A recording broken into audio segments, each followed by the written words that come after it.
పాములు పగపడతాయని మనం సినిమాల్లో చూసుంటాం. కానీ నిజ జీవితంలో ఓ వ్యక్తిపై నాగుపాము పగపట్టింది. 1, 2 సార్లు కాదు, ఏకంగా 103 సార్లు కాటు వేసింది. అయినా అతను ఇంకా బతికే ఉన్నాడు. ఇది ఎక్కడ, ఎప్పుడు జరిగిందో తెలుసుకోవాలంటే మెగా9 టీవీ అందిస్తున్న ఈ ప్రత్యేక కథనాన్ని చూడాల్సిందే.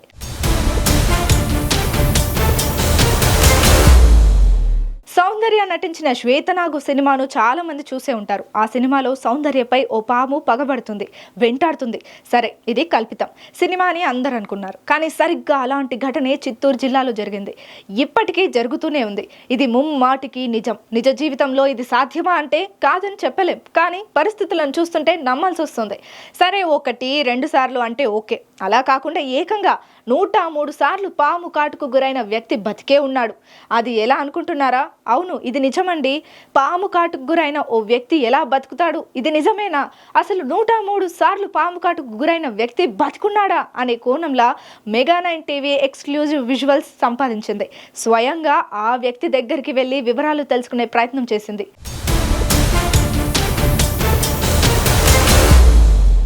చిత్తూరు జిల్లా బైరెడ్డిపల్లి మండలంలో ఒక వ్యక్తిని పాములు పగబట్టి కాటేస్తుందా, లేదంటే ప్రమాదవశాత్తు పాము కాటుకు గురి అవుతున్నాడా అన్నది ప్రశ్నార్థకంగా మారింది. బైరెడ్డిపల్లి మండలం కుమ్మరికుంట గ్రామానికి చెందిన సుబ్రహ్మణ్యం 3 దశాబ్దాలుగా పాముల బెడదను ఎదుర్కొంటున్నాడు. ఇలా గత కొన్ని సంవత్సరాలుగా ఓ వింత సమస్యతో సతమతమవుతున్నాడు. అయితే పాము కాటుకు గురై ప్రతిసారి మృత్యుంజయుడిగా నిలుస్తున్నాడు. వినడానికి కాస్త వింతగా, మరికొంత ఆశ్చర్యంగా ఉన్న సుబ్రహ్మణ్యం ఇప్పటి వరకు 103 సార్లు పాము కాటుకు గురయ్యాడు. అవును, అన్ని సార్లు కూడా పాము కాటుకు గురై ఆసుపత్రి పాలై చికిత్స పొందినట్లు కుటుంబ సభ్యులు తెలిపారు. ఇంతమంది ఉన్నాం కదా, అది వస్తే ఎవరు తనకి రాదు. ఇప్పుడు ఆయన గ్యాలగా ముట్టుకోలో వెళ్ళిపోతుంది. కొడదామని పోతే ఆ టైంలో చిక్కదు, కనబడుతుంది, కొట్టేకి చిక్కుదు. పెడిగెత్తినట్లే పోయినట్లే నిలుచుకున్నట్లే ఎప్పుడో మాయమైపోతుంది. ఎన్నో కితాలు నేను కొట్టేకపోయి కూడా గమ్మున అంటుపోయినా నా చిక్కున్నా. కొన్నిసార్లు కొట్టేస్తున్నాను, కొన్నిసార్లు వదిలేస్తున్నాను. నిరుపేద కూలీ అయిన సుబ్రహ్మణ్యంకు భార్య, 2 పిల్లలు ఉన్నారు. కూలీ పనులు చేస్తూ కుటుంబాన్ని పోషిస్తున్నాడు. అయితే ఆయన వదలకుండా పాములు వెంటాడుతూ కాటేస్తూ ఉండడం సంచలనంగా మారింది. 10 ఏళ్ల వయసులో కర్ణాటక రాష్ట్రంలో నివాసం ఉంటూ తొలిసారి సుబ్రహ్మణ్యం పాము కాటుకు గురయ్యాడు. అయితే ఏ సర్పదోషం ఉందో తెలియదు, కానీ పాములు మాత్రం అతనిపై పగతో రగిలిపోతూనే ఉన్నాయని స్థానికులు చెబుతున్నారు.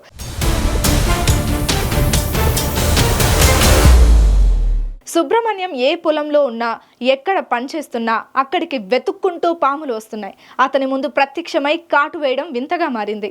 ఇలా ఏకంగా 103 సార్లు పాము కాటుకు గురయ్యాడు. నాగుపాముతో పాటు వివిధ రకాల విష సర్పాల కాటుకు గురైన సుబ్రహ్మణ్యం చికిత్స అనంతరం కోలుకున్నట్లు తెలిపాడు. పాము కాటుకు గురి కావడం, ఆ వెంటనే ఆసుపత్రిలో అడ్మిట్ కావడం, కోలుకోవడం తరచూ ఇలా జరుగుతూనే ఉంది. ప్రస్తుతం పాము కాటుకు గురైన సుబ్రహ్మణ్యం పెద్ద పంజాని మండలం శివాడి గ్రామ సమీపంలోని జేఎంజే మిషనరీ ఆసుపత్రిలో చికిత్స పొందుతున్నాడు. పాము కాటుకు నాటు వైద్యం పొందుతున్న సుబ్రహ్మణ్యం ఎంతటి విషసర్పం కరిచినా మృత్యుంజయుడుగానే డిశ్చార్జ్ అవుతున్నాడు. ఇలా ఏకంగా పాము కాట్లలో సెంచరీ కొట్టిన సుబ్రహ్మణ్యం ఇప్పుడు అందరినీ ఆశ్చర్యానికి గురి చేస్తున్నాడు. సుబ్రహ్మణ్యంను తరచూ పాములు కాటు వేస్తుండడం, ఆసుపత్రి పాలవుతుండడంతో కుటుంబ పోషణ భారంగా మారింది. దీంతో భార్య, 2 పిల్లల్ని పోషించడానికి నానా అవస్థలు పడుతున్నాడు. పాము కాటుకు గురైన ప్రతిసారి వైద్యం కోసం అయ్యే ఖర్చులు భరించలేక కుటుంబ పోషణ భారంగా మారి ఇబ్బందులు పడుతున్నట్లు సుబ్రహ్మణ్యం వాపోయాడు. మేము చాలా ఇబ్బందుల్లో ఉన్నాము. నాకు 2 పిల్లలు, ఒక అబ్బాయి, ఒక అమ్మాయి. మా అమ్మ వయసు అయిపోయింది, ఆ అమ్మ కష్టపడలేదు. ఇట్లా నేను నాకు తిరిగినప్పుడు 5,000 ఇంకా 10,000 దాకా ఖర్చు వస్తుంది.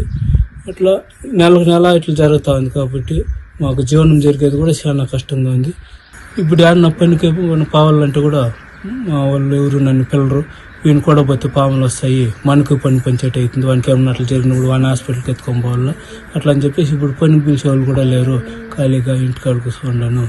3 రోజుల క్రితం కూడా బైరెడ్డిపల్లి మండలం కుమ్మరికుంట గ్రామ సమీపంలోనే ఉన్న కోళ్ల ఫారంలో పని కోసం వెళ్లిన సుబ్రహ్మణ్యంను పాము కాటేసింది. దీంతో ముచ్చటగా 105వ సారి పాము కాటుకు గురైన సుబ్రహ్మణ్యంను భార్య, గ్రామస్తులు వెంటనే ఆసుపత్రికి తీసుకెళ్లడంతో ప్రాణాపాయం నుంచి బయటపడ్డాడు. సుబ్రహ్మణ్యంకు వైద్యం అందించే ఆసుపత్రి సిబ్బంది కూడా దయతో వైద్యం అందిస్తున్న పరిస్థితి నెలకొంది.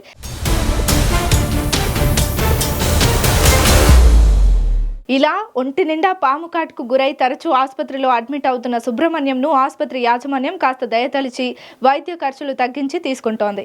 అయితే ఈయన్ను పాములు ఎందుకు కాటేస్తున్నాయో తెలియక కుటుంబ సభ్యులు తలపట్టుకుంటున్నారు. సుబ్రహ్మణ్యాన్ని పాములు ఎందుకు టార్గెట్ చేస్తున్నాయి, ఎందుకు అన్నిసార్లు కాటేశాయి అనేది అంతు చిక్కని మిస్టరీగా మారింది.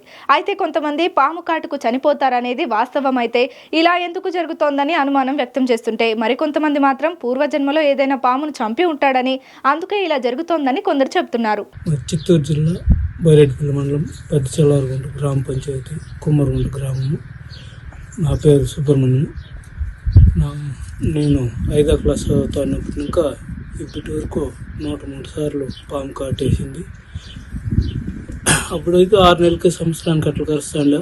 ఇప్పుడు 2014 ఇంకా అమావాస్య పాడ్యము, పౌర్ణము పాడ్యము అట్లా టైంలో ఏడన్నవన్నీ కరుస్తుంది.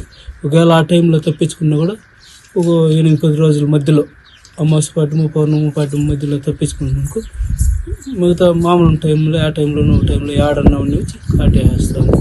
దాని గురించి మేము హాస్పిటల్కి, దేవస్థానాలకి ఎన్నో పూజలు చేస్తున్నాము. నాగదోషం పూజలు, కాలశ్రీ పూజలు తీసుకొచ్చినాము. ఏం చేసినా ఎవరి దగ్గరికి పోయినా నాకు ఈ పాము కాటు ఎందుకు జరుగుతుంది అని చెప్పే మానవుడే లేకుండా అయిపోయింది. మేము చాలా ఇబ్బందుల్లో ఉన్నాము.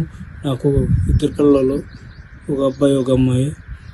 మా అమ్మ వయసు అయిపోయింది, ఆ అమ్మ కష్టపడలేదు. ఇట్లా నాకు తిరిగినప్పుడు 5,000 ఇంకా 10,000 ఖర్చు వస్తుంది.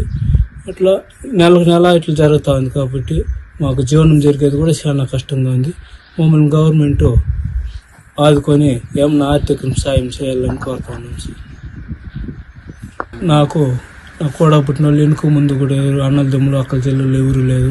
నేను 6 నెలలు పెట్టినప్పుడే మా నాయన కాలం అయిపోయినాడు. మా అమ్మే కూలీనాలు చేసి నన్ను 10th వరకు చదివించింది. ఇప్పుడు ఏమన్నా పనికి పావాలంటే కూడా మా వాళ్ళు ఎవరు నన్ను పిల్లరు. వీని కూడా పోతే పాములు వస్తాయి, మనకు పని పంచేట అవుతుంది, వానికి ఏమన్నా అట్లా జరిగినప్పుడు వాడిని హాస్పిటల్కి ఎత్తుకొని పోవాలా అట్లా అని చెప్పేసి ఇప్పుడు పనికి పిలిచే వాళ్ళు కూడా లేరు. ఖాళీగా ఇంటికాడ కూర్చున్నాను. ఆ ట్రీట్మెంట్ చేసుకొని వచ్చేది, అప్పులు చేసుకొని మొన్న డ్వాక్రా లోన్లో 1,40,000 వస్తే ముందు అప్పులు చేసిన వాడికి 10,000 ఇవ్వాల్సిన వాళ్ళకి 5,000 అట్లా ఇచ్చి కొంచెం అప్పులు కట్టుకున్నాము. ఇంకా కొంచెం అప్పులు ఉన్నాయి. మమ్మల్ని గవర్నమెంట్ ఏదో విధంగా మా కుటుంబాన్ని ఆదుకోవాలా, లేకపోతే మేము ఆత్మహత్య చేసుకోవాల పరిస్థితుల్లో ఉన్నాము సార్. మమ్మల్ని ఏదో ఒక రకంగా గవర్నమెంట్ ఆదుకోవాలని కోరుతాను.